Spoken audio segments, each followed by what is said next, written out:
is such an emotionally charged issue in the African-American community that Chris Rock even spent the last 2 years making a documentary about it, and I'm talking about the term good hair. Please welcome sisters Sierra and Tatiana, and Tara and her mother Sharon. Hello. Hi. Hi. Okay, so I'm going to start with you, Sierra. How do you describe your hair? My hair, it's a little wavy, but then again, it can be nappy. But you can still get a comb through it when I don't have a perm. Okay. And it's kind of damaged. Okay, so when you describe your hair as opposed to your sister's hair, do you think that you have bad hair? Compared to hers, yes. Compared to your sister, you call it bad hair. Okay, and why? Because it's like, you could do anything with it as long, as pretty, as the right color. Mine, it was, before this, it was 3 different shades of brown. And it's just hard to like do anything with it when it's not one complete shade. And she could wear it straight, curly, whatever she wants. And you have issues with your sister because of her hair? Yes. Like jealousy? A little, yes. Yeah. Do you know that, Tatiana? That your sister is so jealous? I didn't find out about the jealousy necessarily until recently.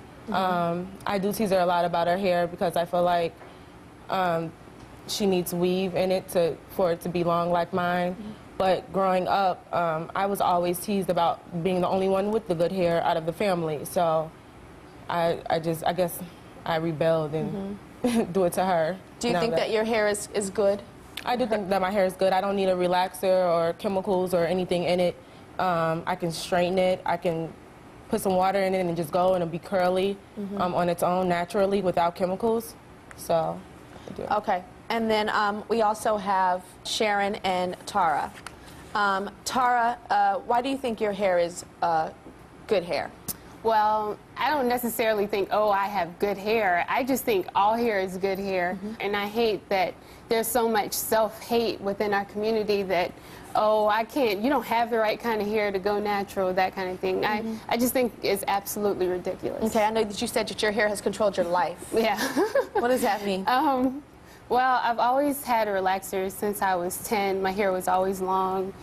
And there were times when, like, I would need to work out, and I would get a relaxer. I'm like, man, I'm not messing up this relaxer, going to work out and sweating in it, that kind of thing. So, and I didn't, you know, whenever I would get new growth, which is when your natural hair starts to grow out and your relaxer meets. So I didn't like when I would need to get a relax. I wouldn't, you know, want anybody to see me. I'd be like, oh, I need to go to the beautician. But your hair is all natural now. I think it's beautiful. It's all natural. So your natural hair is causing a rift with your mother. Yes. Whenever I cut my hair, because she likes my hair long and relaxed, and whenever I cut it, she did not like it. Like one time I cut it and she was like, get out, because she hated it. Get out? Yeah. That's serious. So there's a strain on your relationship because of how she's wearing her hair now. Yes, and it's been a very recent thing that she's decided to go completely natural. And I think it's an adjustment. It doesn't, she doesn't appear like my daughter. What does that mean? What does that mean she doesn't appear like your daughter? It has changed her appearance in terms of overall how she looks. I always thought her hair was beautiful. I think long hair is nice, and I think there are people that wear their hair short, that it's fine. But I've always been accustomed to her hair being longer. You avoid introducing her to people because of her hair now? Recently, yes, because of the transition. It's a change in her appearance. So you avoid introducing her to people? I feel, Mom, that you are trying to make it all sound nice. But well, it's not nice. I don't think it's necessarily nice, but I do avoid the introductions, and I think that's because I'm adjusting to her. Adjusting or ashamed? Because there's a big difference.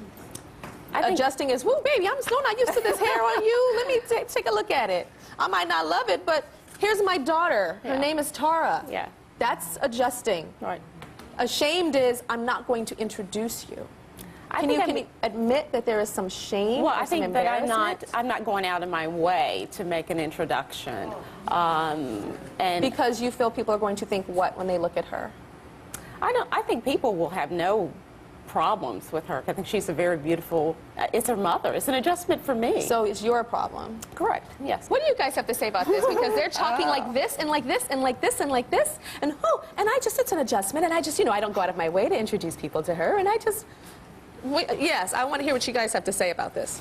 Definitely, this issue is generational. You have a lot of older women and men, especially men, who cry when their daughters cut off their hair. I have in my own personal experience, my grandmother, you know, was like, we worked so hard so that we didn't have to look like that. Why would you do that to yourself? And they have to have that kind of, the younger generation has to teach the older generation, you have been brainwashed essentially to think that this is the only way that you have to look.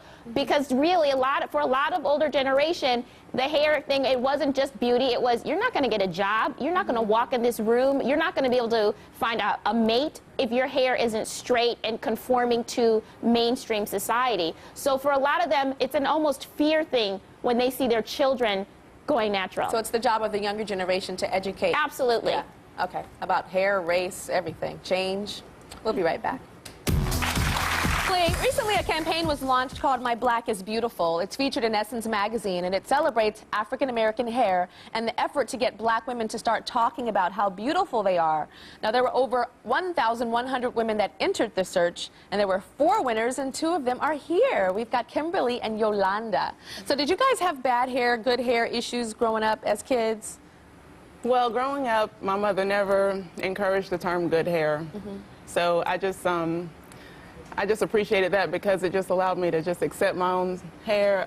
It was definitely thick and time-consuming, so that's more so what I heard as far as growing up. Never encouraged good hair and bad hair topics in my household. So. Good. And Kimberly, what about you? I had a lot of hair issues growing up because my hair is so big. You know, I was teased so much. I mean, people call me Michael Jackson, Diana Ross, Shaggy Dog, Wet Mop. I've heard everything. So it was just really hard, you know, because my hair was always so big and I always wanted tamed, and I begged my mom for a perm, and it was a really bad straight experience. perm. Yes, yeah, straight perm. Tell me why it was important for you guys to be a part of this My Black is Beautiful campaign with Essence. The My Black is Beautiful campaign is an awesome campaign, you know, that just celebrates black beauty and every type of black beauty that there is. And, you know, we were chosen from the Pantene search, which was a part of the My Black is Beautiful campaign.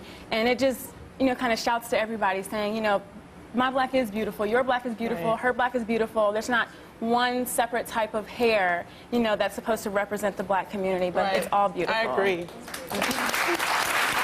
Both of you guys is Black is Beautiful. And also, definitely, along with the My Black is Beautiful, just taking that inner beauty, that inner strength, and letting it translate to your outer, and just letting, you know, what you already have on the inside, that self-confidence about who you are, and just taking ownership of your own personality and letting that just... And originality. You know, exactly. We'll be right back. Thank you. And it's about choices.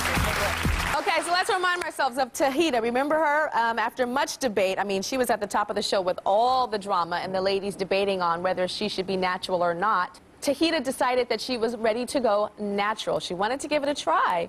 So let's see what she looks like now. Come on out, Tahita.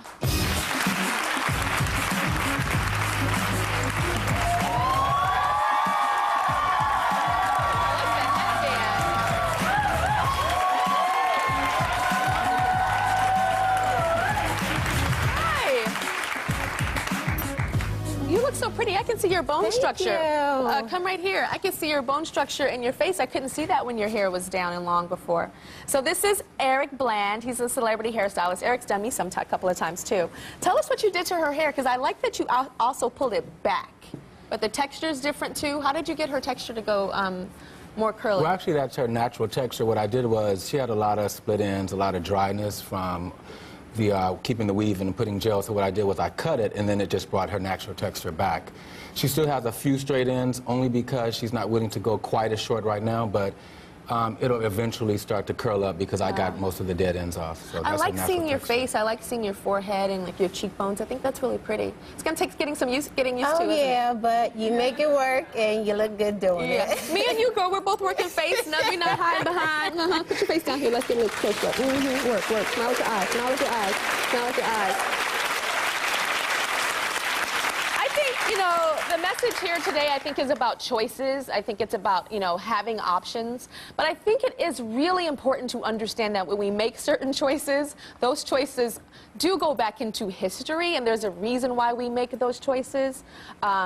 but I think everybody, you know, is free to make that choice, if that makes sense, right? When I wear that, I understand that there's reasons why I do, or reasons why society thinks that that is beautiful, and I understand why I wear this, because I feel beautiful this way. All right, see you later.